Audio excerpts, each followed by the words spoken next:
Zorn, Merry Christmas. What? How can you not know what Christmas is? Nobody believes in Zeus anymore. Big white beard, no pants, sneak into people's homes at night, hang hollow balls on their limbs. Their parents lie to them quietly in bed all night, where normal humans would put on that beard and go down. Gods are really good at swapping liquids. Some are emitted through their throats, those weird sounds a human makes when Jesus got himself a pretty bumpy ride. He would buy cheap crap to call everyone a prostitute. It's like a condition, like a mass psychosis. So maybe not do it. In fact, almost nothing about Christmas appears to make any sense. Fellow alien infiltrators, welcome to Earth. In today's episode, we'll be talking about a bizarre set of human rituals known as Christmas and how you, as an alien working undercover, can get through it without being compromised. I'm Michael Sander, and this is Aliens About Humans, where we try to look at human life through the lens of an alien. Does it sound like you're in the right place? Hit the subscribe button and join the family. There'll be more where this came from. Many alien infiltrators have reported a sequence of paranormal changes in the most human-infested areas of the planet, which consistently occur at the end of each year. It begins with sounds changing, then mysterious tree cadavers begin to appear everywhere, human males begin dressing in red and wearing fake beards, consumption goes through the roof, and just when it all culminates into a bizarre frenzy of total madness, it suddenly subsides, and in a week or two everything is back to normal again. Well, don't panic. This is called Christmas, and although it may seem very scary at first, it's actually a pretty good opportunity for exceeding your abduction targets. Don't feel stupid if you can't get a hang of it just yet. Even the legendary infiltrator Zorn got a bit lost when we spoke about it the other day.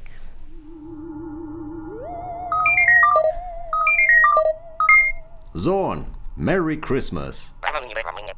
No, I don't want you to marry anyone. I was just wishing you a Merry Christmas. What? How can you not know what Christmas is? You've been infiltrating Earth since, like, the Jurassic era. No, they didn't have it back then, but... Okay, Christmas? How should I explain? You know how they always blame everything they don't understand on this creature called God? Like the stuff we do? No, not that one. Nobody believes in Zeus anymore. Another god. Yeah, I know they have many of them. Jehovah, you know, the one who supposedly created everything and then drowned everyone. Big white beard, no pants, has a ghost pigeon for a pet, super protective about his apples. The one who made a female human out of a male human's rib. Yes, the one who burned that nice bush. Now remember one of our colleagues who worked undercover in Nazareth under the name Yeshua? Remember how he was at this really boring wedding where everybody was sober and resistant to probing. So he teleported a barrel of booze and swapped a water barrel with it. Thought nobody would notice, but they did. And when they asked him how he did it, he didn't really have time to come up with a good story. So he just improvised and said he was the son of Jehovah and so basically a god. And everybody knows gods are really good at swapping liquids like that. I know, but the sick thing is, they believed him. Yes, they did nail him to a cross and left him to die. But they regretted it later. So Christmas is a celebration in honor of his birthday. Yes, basically it's a birthday party, only they do it differently. Well, one thing they do differently is that they go out into the woods, chop down millions of trees, drag them into their homes, hang hollow balls on their limbs, and then watch them slowly die.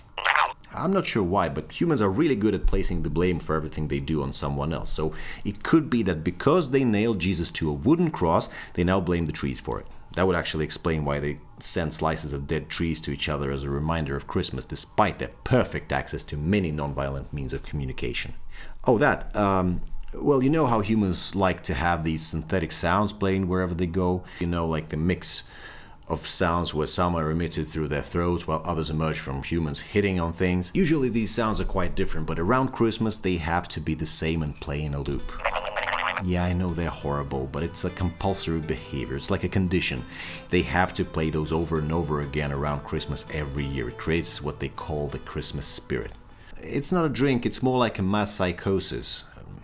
It makes them wear certain things, eat certain things, but most importantly, it makes them buy certain things. During Christmas, humans buy tons of things they don't need. They put them in boxes made of dead trees, wrap the boxes in paper, which is, by the way, also made of dead trees, and put them under the dying Christmas tree for other humans to pick up. No, not Jesus.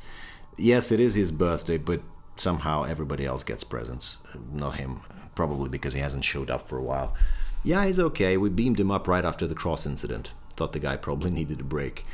Actually, some humans saw him ascend and now they have a holiday for that as well, called Easter. Probably because the beam leaned eastwards. The operator was so eager to leave he fired up the engines a bit too early and forgot to press the clutch. Jesus got himself a pretty bumpy ride. Oh, that guy. Glad you asked. When human children pick up their presents from under the dying tree, their parents lie to them about where the presents came from. I don't know, probably because they always buy cheap crap, so they want to blame it on someone else. Anyway, what they tell their children is that on the night before Christmas, a man in a red suit will come down from the sky, climb down their chimney, leave some presents, and then climb up again and be gone. Zorn, I know it requires a lot of professional equipment to climb up a chimney. That's not the point, okay? It doesn't actually happen. They just tell them that.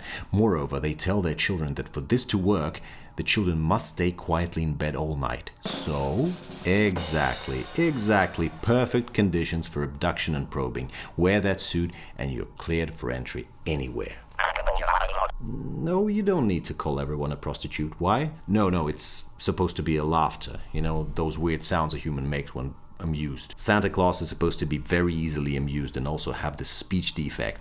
So where normal humans would go ha ha ha ha, he would go ho ho ho ho. Yeah, I agree, it's counterproductive to laugh out loudly when trying to sneak into people's homes at night. So maybe not do it. Honestly, we don't know what it has to do with Jesus. We've had over 70,000 of the galaxy's top scientists working day and night for 50 years on a research project, the sole purpose of which was to uncover the logical link between Jesus Christ and Santa Claus. But the Galactic Authority cut the funding last year because apparently no progress has been made whatsoever. In fact, almost nothing about Christmas appears to make any sense. So I'd say just see it as a good opportunity to catch up on your probing quotas. Put on that beard and go down that chimney. Okay, now let's sum up what we know about Christmas. Christmas is a birthday celebration in honor of someone many humans believe to be the Son of God and whom they nailed to a wooden cross where he died. For this, they now blame the trees and chop down about 200 million of them every Christmas. About 120 million of them suffer a slow and scornful death inside the human habitat. The remaining 80 million are simply burned because nobody wants them. Jesus doesn't get any birthday presents, but humans get a lot. They spend billions on things they wouldn't have bought otherwise, but just aren't creative enough to come up with anything useful to give away, so they do it anyway.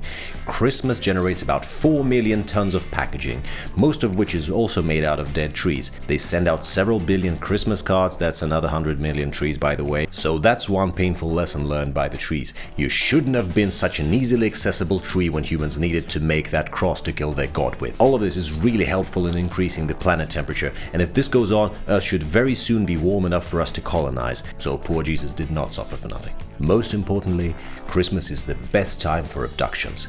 If you dress in red and wear a fake beard, you have a free passage into the human homes and can abduct and probe all you want. It's like a smorgasbord for abductions. Human children will ask to sit in your lap and their parents will encourage it. That never happens otherwise. Never.